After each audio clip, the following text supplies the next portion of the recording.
Freestyle Travel. Hey everybody, this is the Freestyle Travel Show. I'm your host, Kenny Flannery, and this episode is going to be focused on Liz Stewart, currently living in Mobile, Alabama, and throwing the National Marijuana March for Alabama, trying to legalize weed in the state and potentially all over the place down the road. That's going to be on April 20th, 2018, so 4:20, starts at 4:20 p.m., pretty easy to remember. She'll get into that and other bits and pieces of what she's doing in life. And I'll catch you up on what I've been doing, which starts with her again. The last episode I recorded March 15th. I think I got it posted on March 16th, late night. Anyway, so I went to sleep after recording that episode, and I woke up hearing Liz and a couple other girls. I'm sleeping in the loft while I'm here in Biloxi, like in the garage above the workshop where the sewing machine is and all that good stuff. And yeah, did not expect that. I heard those three girls walk in like, wake up. So they had gotten their hands on a convertible somehow, I'm not sure how, and driven from Mobile to Biloxi. Totally unexpected. I was sort of planning on hitchhiking that way. But when I go to sleep, I just turn my phone off, put it on silent anyway, and so I guess she tried texting me that she was spontaneously showing up. Anyway, so that's how that day got started, and I got some things together. I had to talk to someone who's going to help make some backpacks and stuff, but eventually got on the road with them and cruised on over to Mobile, and the next day was St. Patrick's Day, and that was pretty damn fun. So I went all over the city, just drinking good beers and hanging out up until the sun came up and then some, doing all kinds of stuff, meeting all kinds of people, just having a rowdy good time in downtown Mobile. Stuck around Mobile for another day or so, and yeah, caught a ride to Biloxi again, and the Bivy Pack project, the Kickstarter for it anyway, finished, completed, funding secured. It hasn't come through yet, the actual money, but yeah, it was a success. So there's going to be a bunch of Bivy Packs being made. Pretty stoked about that. Really stoked, actually. Been spending a lot of time on it. So that's going down. And eventually Liz came through like a week later or so. She came back to town with another friend. A couple couch surfers came through. They were road tripping from Texas and just doing a big loop. So that was like a night or two of going to casinos, checking stuff out. Was in a poker tournament. Running around. Liz ended up staying for about a week, and in the mix of that, recorded this podcast. At least her part of it. So that was pretty fun all week, just hanging around, doing my backpack thing. She's making calls to politicians and different groups and sending emails and basically getting a lot of stuff done for this marijuana march that she's doing. And I'm doing my backpack thing. One big trippy day, painting and hanging out, a bunch of stuff, and finally dropped her off in Mobile and came back here. So yeah, a lot of stuff ahead, but let me jump right into my little chat with her, and you can hear about the marijuana march and everything else that Liz Stewart is up to. Here we go. All right, we have Liz Stewart right here. Hey, Liz. Hey. I guess we got a few things to talk about, but let's start with the weed march, marijuana march for Alabama. Trying to get it legalized, or at least raise some awareness for it. Why you? Why is this happening? I don't really know. So, I guess for me, it started like a few years back. I was living in Kansas City, and a coworker of mine had a relative who had a child that was around 4 or 5 years old, and he was battling a form of epilepsy. And so I started following their story then whenever I was living in the city. And then fast forward, I moved to Alabama. And this child, every pharmaceutical they tried, nothing would work. He lost the ability to read, write, losing his ability to speak. So push came to shove. And the family started a GoFundMe to try to move the child and the mother and leave 2 siblings and a husband in Kansas and move over to Colorado to try to save this child. Right. So the money was raised, enough money was raised to move her and the son there. And I watched when he got there, he started thriving. He regained, all of these abilities that he'd once lost. He's getting ready to start school. How old is he at this point? He's 6 now, so he'll be in kindergarten. So he'll actually be able to do all these things because he had access to cannabis, and he's now considered a medical refugee in the state of Colorado. Do you know how he was taking it? I believe the way that he was taking it, they would put it into his mouth. Yeah. So I believe he was doing it orally. I think at one point in time too, they were using like a nasal spray. Oh, well. Yeah. Haven't heard of that. Yeah. Cool. Yeah. So. So they raised money. He's there. And now so he's there. He's thriving. So I had to donated to this cause to like help get this family there, and seeing like all the great results. And fast forward, I'm in Alabama, and I'm watching Jeff Sessions say things like, good people don't smoke marijuana and this, that, and the other. And I thought of that family, and I was like, this isn't true. Like, none of these things he's saying are true. Jeff Sessions is like He's our attorney general. So where I live in Alabama is actually where he is from. And I just felt kind of insulted. I was like, this is an insult to my intelligence. It's an insult to everyone around me. And I live in a state we're last place in all these different categories. Our educational system's failing. 1 in 4 children live in poverty. And I'm looking around and I'm like, my gosh, he's like bashing this thing that could literally save all of these people and all of, where he's from. And he's supposed to be a leader, and people who are leading you push you forward, and he's holding all of these people back. So of course I got upset.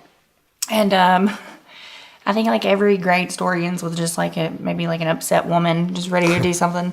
So I got online and I decided to create a protest on April 20th to protest, not protest Jeff Sessions, but to, demonstrate that I would prefer if marijuana were legal in this state, and just kind of make the public aware that, of the facts, and that there's no reason why I should be in one state and be able to do this, yet in another state I'm considered a criminal and I'm jailed. So that it just didn't make any sense to me, and I feel like this and the tax revenue it would bring in, it would solve a lot of the problems for the state that I live in. So I was like, this is insulting. This is not true. I'm going to throw a protest and I'm going to make people aware. So I thought, I was like, well, me and my friends and I can go out to the park and we can just hold a protest on April 20th. Yeah. So I created an event online and I started inviting people. Well, people responded and they were like, we want this. It's something we want. And people were very, very excited about it. So I was like, okay, we can do this. Let me get a permit. Let me figure this out. We can totally do this. This is great. The response just fueled me even more. The bigger the response, the bigger the vision got. And it's happening. It's starting to happen. And it's incredible for me to see something that just from one person speaking out and saying hey, this is what I think. I think this should happen. And all these people agreeing, and everyone's coming together, and everyone's, focused on one cause and one goal. And all these people are coming together to make that happen. And it's an incredible thing. It's absolutely amazing. Well, yeah, it seems like everyone I talk to is for it. In the South, I guess this Jeff Sessions guy, for whatever reason, I don't know what he looks like or what he sounds like. I haven't heard him speak personally, but maybe he's not for it, or at least publicly he's not for it. But they grew up in a time where they didn't have the facts that we have today.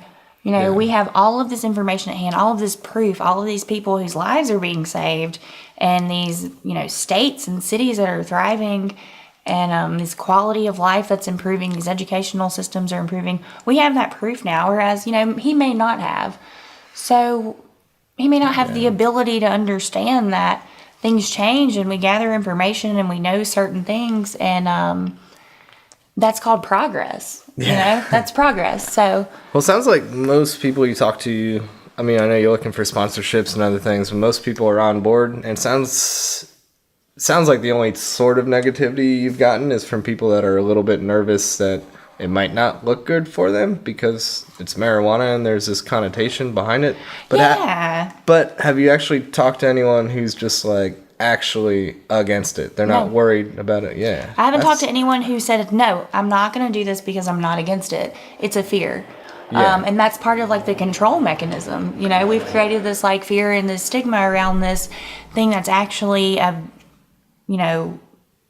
natural medicine. But it doesn't seem to exist anymore. It seems like even these people that are worried about this stigma Right. of it being bad, Well, they like worry- those people aren't even. Well, they worry about being targeted by law There. enforcement. That's everyone's worry. They worry about being targeted by law enforcement, and they worry that people who don't have, necessarily believe all of the information, like such as Jeff Sessions, Yeah. or necessarily arm themselves with facts or know certain things, they'll lose business or they'll lose sales. When in fact, everyone that I know and everyone I've talked to totally supports it.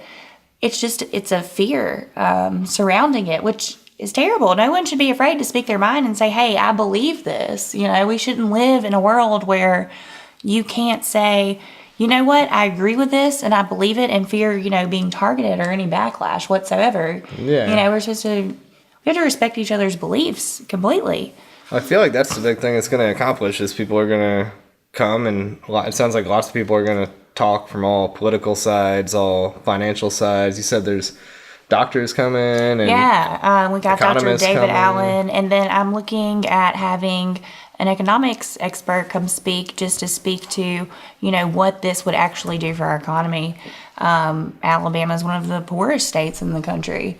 It would make, and they have beaches, they have deltas. If you legalize cannabis, you would have a thriving community on the water. What would that do? What would that look like? Yeah.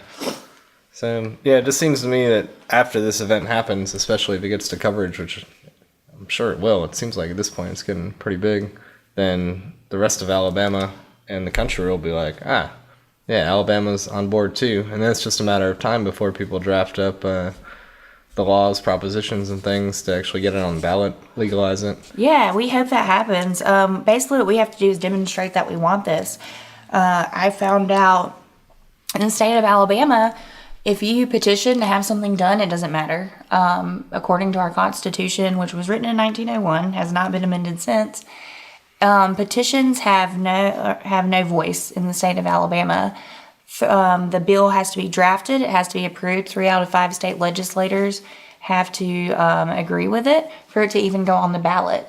However, we don't get to pick and choose which laws they put on there. That's completely up to them. So if you do a petition, that's just like marketing for them. Yeah, it's nothing. Really? It's absolutely nothing. So what we've got to do is come out, get together, demonstrate, hey, we want this to happen.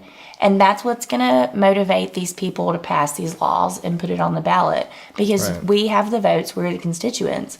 So, the more people that come together for a cause, the more likely it is to end up on that ballot. We have a lot behind this. I don't think you mentioned NORML. You told me that earlier. Yeah. I guess tell people what NORML is in case they don't know. Yeah, NORML is the National Organization for Reform of Marijuana Laws. So they're the people that protect people who are activist, people who, in states where it is legal, but it's still not federally legal. They practice law, they represent clients. They make all of this possible. So Alabama did not have NORML as far as I know.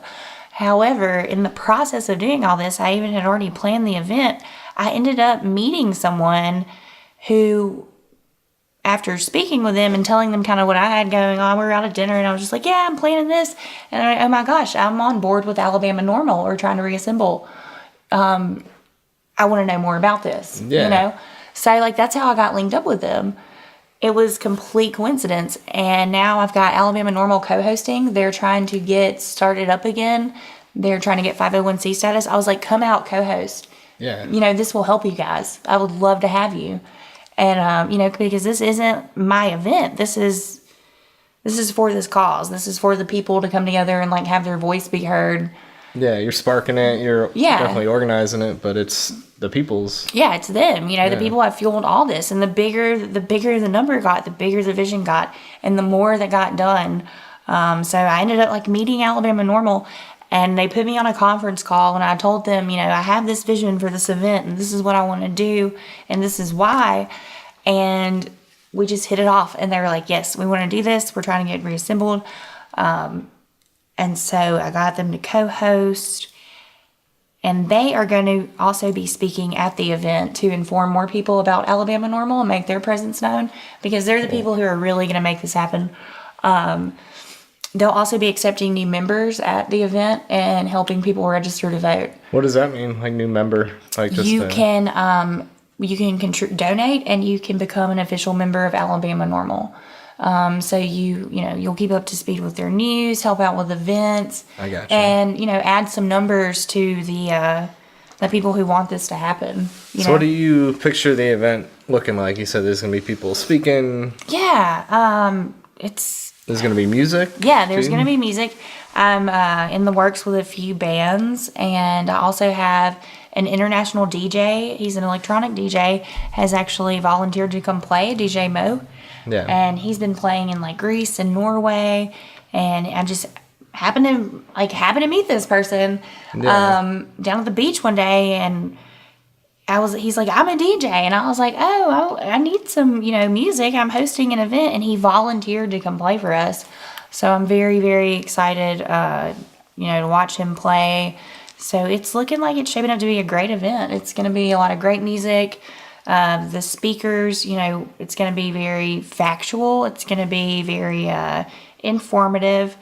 And we're just going to do nothing more than shed light on facts and help tell people how to make this kind of stuff happen, and how to vote, when this comes up. Yeah, I was going to say actionable too. People can register to vote. Yeah, we're going to help people register to vote, and introduce them, to different people in the community, and hopefully bring everybody together and do something great. So if this does happen to get on the ballot, would that be voted on in November? Is that like the next chance? Yes, that would be November. And if not, the next opportunity, I believe, would be 2020. Okay. So, we'll see what happens. But hopefully we can get it on the ballot in November. I think if we have a large enough turnout and make it known enough, it very well could go on the ballot. That's pretty amazing. Yeah, so it's exciting. It's a lot, but it's exciting, Yeah. So what about your life in between? So you were in Alabama, yeah. Beyond the marijuana march, just you, you lived here and then you left and now you're back. But what did you do in between? Were you traveling, living other places? Yeah, I was. I was in Austin, Texas, and then I lived in Las Vegas. Went out to Kansas City, and then I came back to Alabama. Okay. Yeah. What were you doing in those few places? I was writing stand-up comedy, and I was selling art. So, in all those places? It kind of got started in Austin? I started in Austin, and then I went to Vegas, and then also when I lived in Vegas, I was a nanny. So I worked actually with like an autistic child. So I'd work for 2 weeks like with this child, and then I'd have 2 weeks off. And I'll go hang out with my friends, do art, do some stand-up, and then, work again, then go back and work with the kids and then hang out. And what made you leave Austin to Vegas? Anything? You just picked up on that? I moved there to, continue writing comedy and continue doing comedy. Is there a big comedy scene in Vegas? Yeah, there's a huge comedy scene in Vegas. Vegas is, where you want to do comedy. Okay. I always figured LA, New York, but I don't know. Vegas seems like that too, I guess. Yeah, especially big shows. So. I mean, Vegas is a funny place, Yeah. It is. My brother's there right now. It's his birthday. I'm sure he's having happy birthday. a good old time. He probably is. It's Vegas. Yeah. All right. So more than that, why Vegas to Kansas City? My parents were living in Kansas City. Okay. So I moved to be closer to my parents. I got kind of homesick. Went back home, moved to be closer to my parents. And then my parents ended up moving back to Alabama. Okay. So, Did you do any comedy in Kansas? no, I didn't, actually. No? I kind of stopped doing it after I left Vegas. I don't know. I think I was just uninspired, Yeah. I think I was just completely uninspired and just couldn't write. And I don't know. I think a lot of it had to do with... because I was great at it. I love stand-up comedy. I just didn't feel like I didn't feel necessarily like supported in that profession. You know what I mean? Yeah. It's a tough thing to do. Did you have a lot of friends in Kansas before you moved there? No, I really didn't. So you just kind of had to go I there didn't really know anyone there. jump in? Yeah, I How long kind were of you went there in, for? jump in. I lived in Kansas City for like 2-3 years. Oh, Yeah. okay. And then when your parents left, you kind of were drawn back to Alabama as well? Yeah, I wanted to be close to my family, and again, I was homesick, so I came back. I came back down to Alabama, and after living, in Vegas and Austin, I just kind of got to looking at like the world around me down here, and I guess that's kind of what inspired this march too. Is just everything's so far behind, and it's shown in such a bad light, and I'm just like for things to get better because I genuinely feel bad for a lot of people. Yeah. And I don't mean that in a bad way, but it's just sad to see a place that has so much potential not doing more. Yeah, Mobile is a little bit empty. I noticed right away. If we were downtown and there's a lot of for sale places, I saw buildings that could easily be super cool hostels or bars or other things, and it's just and there's a lot of cool spots too. Yeah, like yeah, you say, no, it's I love the it. potential. I love to see. Mobile, but it's just it could be so much better, and I don't understand why it's not. And the people who are in charge, it just seems like they don't have everyone's best interest at heart, and it's I don't know. My first reaction was to leave. I was like, I'm gonna move. And then I was like, easy way. why don't I just do something about it? Like this is where I grew up, and my gosh. Have you spent time in some of the other cities in Alabama? I really haven't, to be honest with you. I mostly stayed in Mobile. I've been to Birmingham before. I've been to Montgomery. I just haven't really had a desire to like hang out. Go up there and hang out. Yeah. When you were there, did it seem similar to Mobile? Or did you not even spend enough time? Birmingham's kind of different. I think Birmingham's a pretty good place. But, Mobile kind of has its own personality. Yeah, I get that. It definitely claim does, yeah. the first Mardi Gras on. Yeah, it's got its own kind of little personality. It's weird. It's like a coastal Nashville kind of mixed with New Orleans. Yeah, yeah. Well, it's funny here in Biloxi, they're both equidistant, New Orleans and Mobile. Oh, yeah, so you're kind of like right in the middle. Yeah, to go to either, it's about an hour to either one. Oh, that's good. Yeah. In Mobile, they claim that first Mardi Gras thing. I think the first time I couch surfed in Mobile was on the fringe of Mardi Gras. It must have been like the tail end, because there was definitely trash and beads everywhere and still people are partying, but it felt like it was fading a little bit. Yeah. It's kind of like New Orleans, where I know there's Fat Tuesday and other events, but it's sort of like a long, drawn out.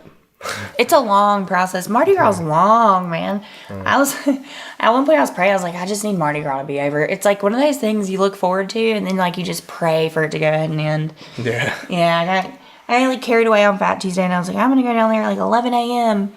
And it was just like I don't know. I get excited for holidays, so I was like, Fat Tuesday. Then you're like burned out by 6 or something. Yeah, like 7 o'clock. I was like, I'm over Mardi Gras. I want to go home. I'm done. I want to go home. Yeah. Then some people are just getting out. Yeah, yeah. Some people are just ones. the people who do it the right way, But yeah, I was done. But it's one of those things like when it's over, you're like, thank God it's over. Yeah. You love it, but you're just like, thank God it's over. Yeah. I've mostly, at this point, I feel like I've spent more time in Mobile than, because I've hitchhiked through like Birmingham and Montgomery, but usually that's all I'm doing. I spent a few days in Huntsville here and there. And Huntsville's a little bit smaller. Huntsville's got the space center though. Yeah. That's kind of cool. I haven't gone and checked it out specifically, but you can see like a big old shuttle from the highway and things like that, which is kind of cool. I think that's neat. And space is cool. A guy picked me up in Alabama, and I crashed at his house in a town called Eclectic. Ooh, I've never been there. It's tiny. I think It probably is. I think he's talking about starting a music festival there or something. What kind? Just like a small-ish music festival. I was like, it's perfect. Just the name of the town alone. Eclectic. Eclectic Music Festival. Probably draw That's crowd. a great idea. Yeah, and not like some 50,000 bomber, but like, I don't know, a few thousand or even a few hundred. Like, it'd be That'd be fun. a cool scene. I mean, Mobile needs I'm not Mobile. I'm stuck on Mobile. Alabama needs music festivals and stuff. We really do. yeah. I feel like more could come down here, and the whole marijuana thing is it's one state's gonna fall after another. It's inevitable, and eventually, federally, it's gonna be fine too. I mean, my guess is that it's gonna be legalized federally before even every state gets to it. Well, it'll have to be. There'll be a few states that haven't done it, and just federal law. But I honestly just think we should keep the federal government out of it. Yeah, maybe. I don't know exactly how the law. To be honest with you, why should they care?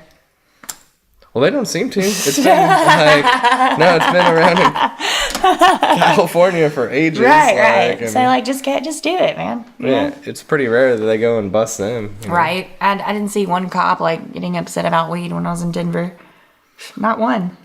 It's weird. No. I mean, the big thing, I guess, in Colorado and even California is that people don't want to have a bank account if they have a dispensary and things like that. You have to do it all in cash. Otherwise, they can raid it and seize your money. That's what I've heard. Yeah. So everything's done in cash. Otherwise, your money can be seized. So. Yeah. So. I just need. Do it.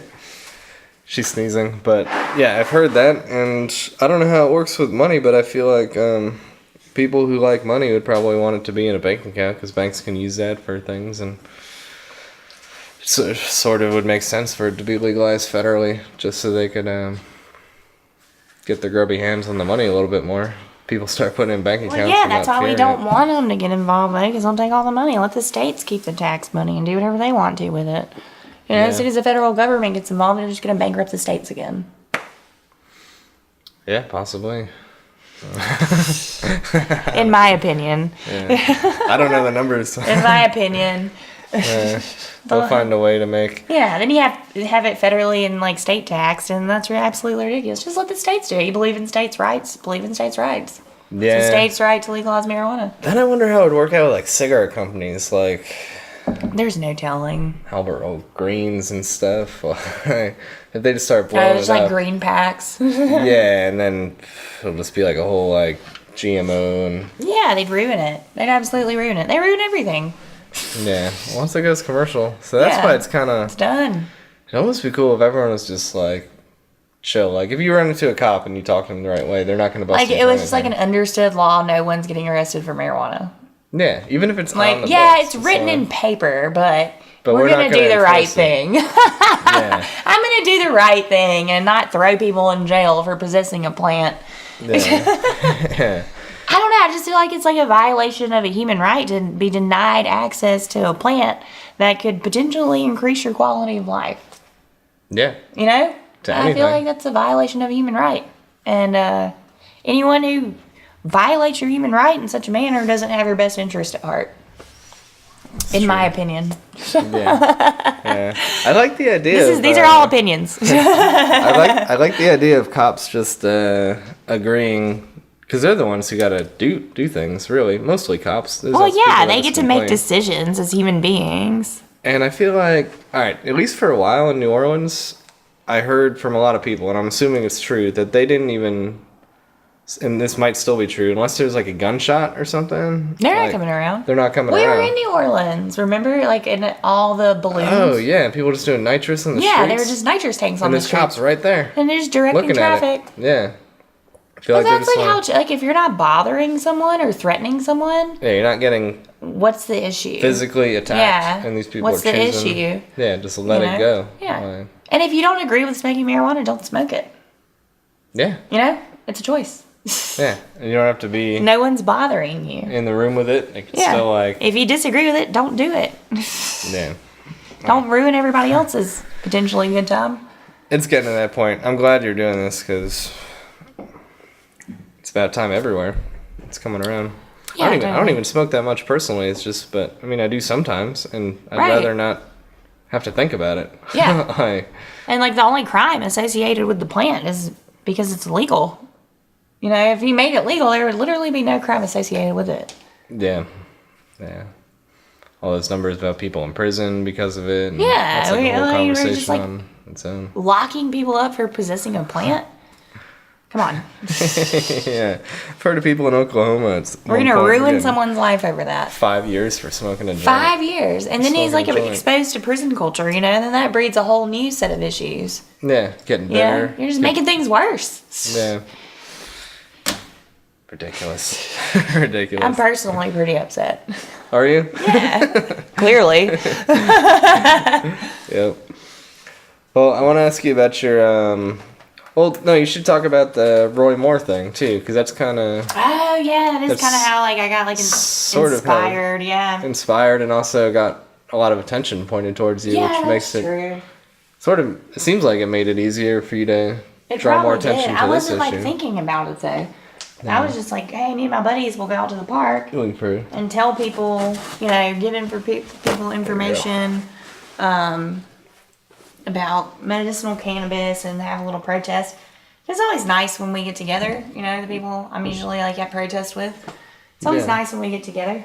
And anyway, the Roy Moore thing, we had a special election here in December, and this man was running who had been removed from office, had been caught embezzling money.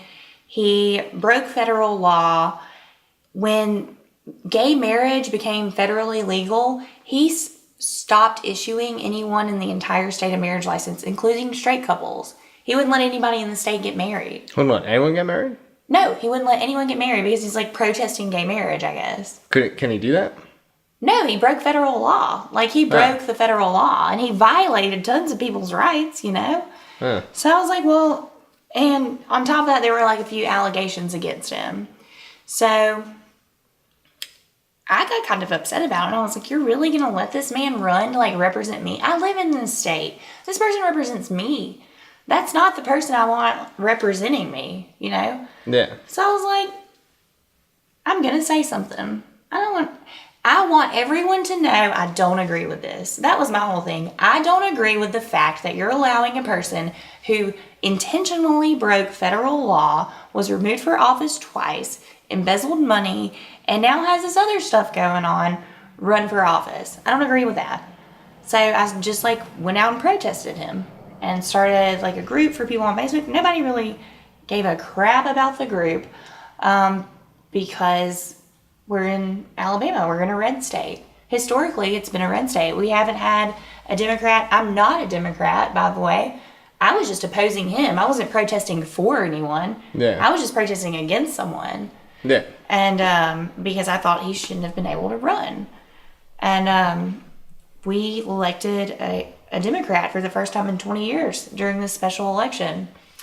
So I did a protest. I did a silent protest one day. I stood out on a street corner by myself for like 3 hours. I put it online. I was like, pop up protest. Everybody come out. And it was just me. So I stood there for 3 hours by myself on a street corner with a sign. And I let people yell at me. I let people scream at me. A lady got out of her car, got in my face on the corner. And I just stood there and I took it. Because you know what I learned by doing that? The way that you react to another person says a lot about who you really are. And I had a lot of these, a lot of men scream at me and call me names. I got called a communist just for saying I didn't like somebody. And I took it. And these men screaming and yelling at me, some of them had women in the car with them. It was disgusting. It was absolutely disgusting. But it was great to be able to do that because it was very eye-opening. And then I held another protest on election day downtown at the park. And it was me and some college students who happened to find me on Reddit. And a couple other people showed up. And we protested. Well, this national organization found my little protest somehow online. And they nationally protested with us. We started a national protest. They did a sit-in at Trump Tower. They sat in Chicago. They went to Seattle. They were in Hawaii, all over. And we did a national protest that day. So then this media company out of San Diego found me and ran this like whole story about, my experience and things like that. And I got really inspired by that. So I was like, I want to do more. Like, I should start speaking my mind, obviously, Yeah. I should totally start speaking my mind. So I was like, I think we should be legal. And guess what? Everybody agrees. Everybody agrees. Well, at this point, people are listening now because you established something. So. Yeah. So I'm just kind of running with it, and the more people get involved, the more I'm inspired to do it, and the bigger it becomes. And it's like everything just falls into place perfectly. I haven't really run into any issues. People are starting to help sponsor. People are coming out. We've gotten people from, every political spectrum coming together to do one thing. And that's absolutely unheard of. And I'm just super proud of everybody. We can bring everybody together for this one cause and get it done. What a thought. Yeah. It's just a few weeks left. Everyone's going to be gathered up. Everybody's getting together because we're focused on the cause. And the cause is we feel like this should happen. We want it to happen. And there's going to be great music. That's going to be fun. You got to smoke a cigarette? Or? Yeah, I was going to grab a lighter. Hold on. Okay. Yeah, I also wanted to ask you about the TED Talk thing, which is maybe totally different. Yeah, I'm submitting. Really I'm submitting for this TED Talk. They're doing at a college in Mobile, so I'm kind of preparing for that too. And I wanted to bounce ideas off of you because I feel like you'd have good opinions on the subject. I'm kind of like having writer's block. So when is it? I don't know. It's like in November, but I need to like submit by the beginning of April. So it's like crunch time on it. So, oh, wow. Okay. Yeah, so I've just been kind of like pondering that and trying to get ready to like submit, everything I want to submit. What is it? It talks about going deeper, about like the interconnectedness of life, how, we're all interconnected and seeing beyond the surface of everyday life to find those connections and just looking at life as more than maybe face value. Okay. So by interconnected, how exactly do you mean? Or do you get to make that up? Is this your concept? Or Well, no, it's a given concept. Like they give you the concept and then you kind of write about it. So I'm kind of looking into the interconnectedness of life, which I've kind of thought about, sitting here talking with you, how, this started for me 3 years back. Had I never run into those people, that child, I would have never done this. Had I never worked with that woman out in Kansas City, I probably would have never started a marijuana march. Had I never come back to Alabama, I would have never protested for Roy Moore. It's So is it kind of like a butterfly effect, that concept? Similar, yeah. It's a similar butterfly effect, and how all these things that happen throughout life later on, it's like they run together. They all kind of come together and mesh and form like this big picture. Yeah. It's almost like a puzzle. Like as you're going along, you pick up pieces and then you get to a point and you put them all together and they just form this like one big picture. And you're like, all this stuff happened, like all this stuff. And it's not like, life's weird because it's like not all necessarily good things, but had the bad things not happened, the good things would have never happened, so. Yeah, well, there's a lot to digest there. First, I always think, like good and bad, you can't have good or bad without context. Exactly, you have to have a comparison. One person's good and someone else is bad, and someone else is nonchalant, nothing. Exactly, yeah, it's a comparison, so you have to have something, everything's just, on one level all the time, and it's just kind of okay all the time. You never know, like, great, but at the same time, you would never know terrible. Yeah, but also to the other point, like the butterfly effect, like I wouldn't be here, I wouldn't know you, I wouldn't be in this garage making backpacks if not for a text message. Yeah. Well, I wouldn't know Christian if it wasn't from a text message from a friend I have in New York saying, my grandma died, I'm having a really bad time, I want to go to a Spurs game, can you come to Texas? And I would have never gone to Texas to go to the Spurs game, and if I hadn't gone to Texas, I wouldn't have hitchhiked back here and gotten picked up by Christian. Whose garage we're in. Whose garage I'm in 2-3 years after he picked me up because we became friends. And he took me in for a week that time and we stayed in touch and he liked the idea. And now I'm here. Now I know you. And now we're... Yeah, you guys launched the backpack and... all these things are happening. True, all because of one text message that I responded to and acted on. Yeah. And I could be anywhere else right now. Right. You could be anywhere else right now for different reasons. Yeah, And one decision off, I would be in a completely different world. Small little choices. I think about hitchhiking a lot because especially with hitchhiking, at any time I could dip into a gas station or not stick my thumb out to one particular person or say not go to their house when they offer or something. Just little itty bitty decisions that trigger Very small decisions, you know? everything. I don't know. And at the time, like, you go through things and you think they're so bad, but in reality, they're kind of like setting you up for like something better. I feel like, especially for me, when I make plans, I kind of sell myself short. Yeah. You know, I sell myself short because I make a plan and I'm like, all right, this is the plan. This is the great thing that's going to happen. But that plan could be way less than what could really be possible. Yeah. You know, plans are like way less than what's like actually possible. Yeah. No, that's why I like ideas, not plans. Yeah, I like that. Ideas. Like, you've asked me and Christians are like, what are you going to do when you're done with the backpacks and stuff? And I have ideas. I have ideas going to South America. I got an idea of doing a loop around the U.S. first. I got an idea of maybe going to Tokyo and stuff. But Right.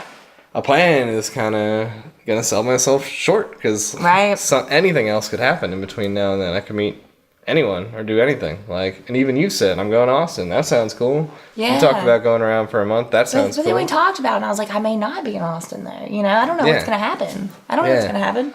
So, and that's the best. If you make a plan, then you feel like you got to cancel that plan when someone else offers a better opportunity. You're like, am I committed to this plan I arbitrarily It almost made? hinders you, yeah. Yeah, so it's best to... I don't think it's bad to have ideas. Like, you have an idea that you can go to Austin, and right now maybe that's a default. Like, sounds like a good idea. Yeah, you know. But don't commit to it. Right. And that's like, we were talking, I was like, well, I could come like help make backpacks and then we could just go for your birthday, you know? So Yeah. it's already kind of evolving, you know what I mean? So, Yeah. and like, I honestly just I don't know what's going to happen, but I want to leave myself the space to allow things to happen, you know, at the same time. I want to leave a space to like allow things to happen. Because if you would have told me a year ago I couldn't even walk, you know, that I'd be doing all this. Right. I would have cried. I would have cried because it would have been so sad because it seemed so far out of reach. It would have seemed so far out of reach. And now I'm like just marching around town, you know? Yeah. So, as far as the interconnectivity, like, I don't know, it almost sounds like two different concepts because it's like a domino effect that one thing can happen and then all these other things happen. And obviously a lot of people are involved. Mm-hmm. Like, to give that San Antonio to here example, like, Right. I met different people and they picked me up hitchhiking and now they have this story and I saw people at the Spurs game, blah, blah, blah. Yeah. I'm a Christian, but... Well, I think the Marijuana March is a great example of interconnectivity because you have all these people sometimes they have a lot of opposing viewpoints coming together for one thing. You know, they're connected by that one thing. Here's this one thing we all agree on. Yeah. You know, and they're making something great happen. Everyone we know, we have at least one thing in common with. And if we can find that, like, common ground, it brings us together, you know? Well, at least allows you to communicate, if nothing else. Yeah. And people still disagree on things, but... Yeah, but you can disagree on things without, you know, hating other people or insulting other people or disrespecting another person as a human being. You know, at least have respect for another person. Like, you're my fellow human. If nothing else, you're my fellow human. Yeah. I think we were making a good point the other night, as far as, like, labeling things and being a part of something. Like, as soon as you... Because that's... Yeah, as soon as you try to label yourself as something or join a group, and not, like, a real group, but just, like, an ideology, as soon as you tag yourself with that, sometimes it's like... You get sucked into it, you know? Well, you get sucked into it, but then, like, all of a sudden, do you have to take on all the other values of that concept? Right. Like I have to believe everything you say because I'm this label. Yeah. And are we fighting against, like, labeling ourselves and society as a whole anyway? Like, don't let society label you. Don't wear a label. And, like, we're all so quick to label each other and label ourselves. And you know what? The end result's the same for everyone. Yeah. No matter what you believe, at the end of the day, the end result's going to be the same for all of us. No matter what that is, it's the same. Death? Or... Basically, yeah. Like, why? I don't know. It's mind-boggling to me that people are like, well, I have to be this, and I'm this, and I'm this. We're all humans. We're all just human beings. I think people just look to feel like they're a part of something and included.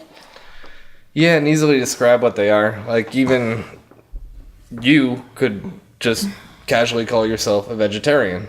But Right, then, but I'm not. Yeah. I'm a really crappy vegetarian. But you're not. There's no word for No. exactly what you like to eat and when you want to eat it. Right. But vegetarian is like maybe the closest, easiest thing to say. And then a lot of people will say that, and then they'll either get attacked or they'll start. And they feel like they have to believing like things that live they up don't to believe. something, and then they're like hard on themselves, and they get stressed out. It's just Yeah, there's no point. Yeah. Just why not just be easy make on yourself. every decision one at a time. Yeah. Like, Just do what's best for you. yeah. So do you have a lot of this interconnectivity TED Talk put together? No. Nope. Like I said, I have writer's block, and I'm just having a hard time finding the words. So they'll either come to me or they won't. You know, Yeah. they'll either come to me or they won't. Cool. Well, I like it. I like everything you're doing. I'm excited about it. It's like all coming into play, all coming together, and it's just turning into this great, great thing. And I'm honestly amazed. I sometimes question reality. I'm like, is this really happening? But it is. Like, and every day we get closer and closer and closer, and more people are getting on board, and more things are happening, and it's just, I'm amazed on a daily basis that this is happening. Cool.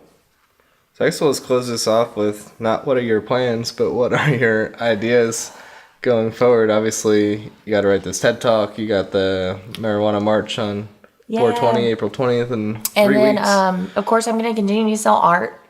Yep. So I'm going to continue to paint, and You have one of the coolest domain names, too, by the way. oh yeah, it's just my name. Yeah. It's literally just my name. I saw it. I was like, that's it. Yeah. That's it. That's the website I need. It's Liz Stewart, but it's lizstew.art. Yeah. Let's do .art. You just got lucky with that. I totally did. Yeah, and it was cheap. Nobody wanted it but me. Yeah. One man's trash is another man's treasure. Yep.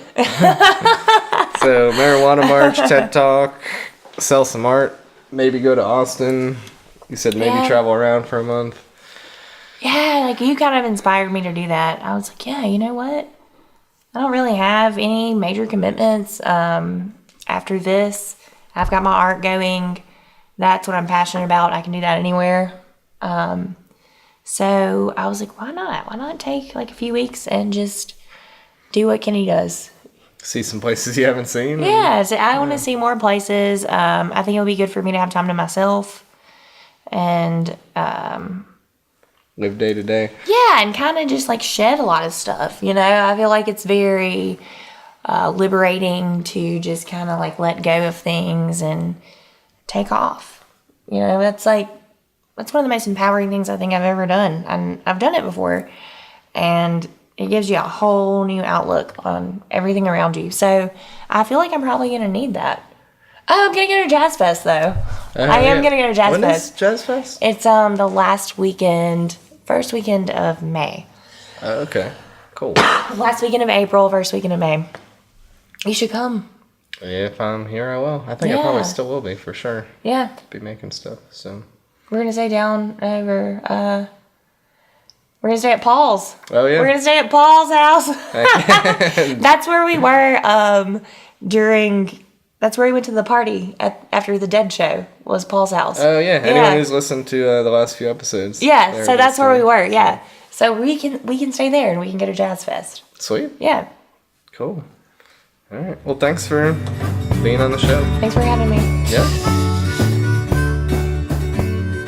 Cool. Well, thanks again, Liz, for being on the show. Looking forward to that marijuana march. Should be a hell of a party. It's just in a little over 2 weeks now. Should be cool. Meanwhile, I'm just waiting for the funding to clear from the Bivy Pack Kickstarter. The moment that comes in, I can actually pull the trigger on a bunch of material orders, and then it's just a little bit of a waiting game for that to get shipped here, and then start knocking them out. The sooner I knock out all those backpacks, I can start tripping around like a maniac. I don't even know where I'm going to go. I got a bunch of ideas now. Depends how quickly things get going. I did find out I will be in Denver and Boulder for 2 or 3 days, 4 days, I don't know, a few days. We're right around mid-May, if anyone's around there. I'm going to see my brother graduate. Should be cool. He's been going to school in Boulder. Yeah, but besides that, yeah, just knocking stuff out. Should be pretty cool. So, that's about it. Give me a shout. Y'all know where to find me. Hobo Lifestyle all across the board. Twitter, Instagram.com, Facebook, whatever. You'll find me. All right. Good times. And I will see you down the road. With all my shit straight, I'll get my big break.